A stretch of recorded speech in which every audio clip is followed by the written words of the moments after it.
So ayan, alhamdulillah meron tayong nakita for the first time.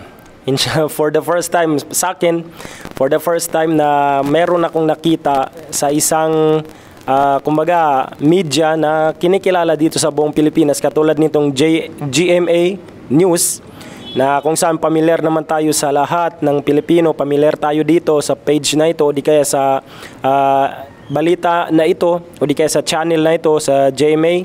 So for the first time, alhamdulillah, maraming salamat po sa GMA News at GMA channel sa pag-recognize sa kapwa naming Muslim na ibalita sa buong Pilipinas, at hindi lamang sa buong Pilipinas kundi pati na rin sa buong mundo, dahil halata naman sa caption na English yung ginamit nila.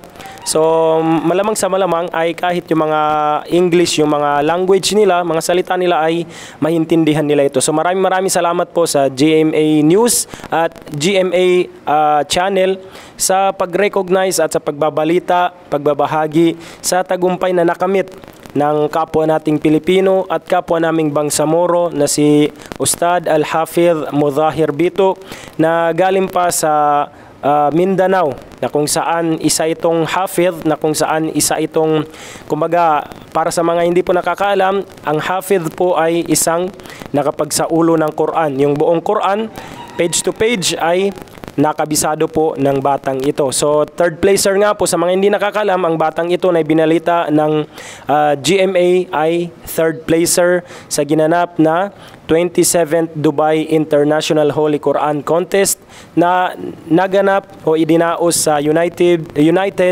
Arab Emirates on March 12 to 23. So maraming salamat. At mubarak, congrats sa kababayan namin, sa kapwa namin Pilipino at Bangsamoro na si Mudahir Bito sa nakamit niyang tagumpay, na kung saan hindi lang karangalan ng Bangsamoro kundi karangalan ng lahat ng Pilipino, ng Pilipinas, karangalan ng Pilipinas, karangalan ng lahat ng Pilipino na nakatira sa Pilipinas. So maraming salamat po sa GMA News sa pagbabalita. And, supposed to be totally sa mula pagkabata ay GMA na rin talaga tayo. Ay, alhamdulillah, GMA na rin tayo. Hindi talaga biro. Mula pagkabata ay GMA na talaga tayo.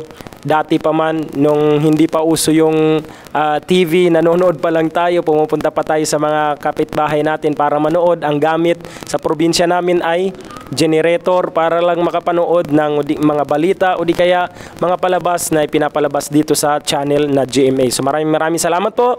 Nawa ay pagpalain po kayo ng Allah.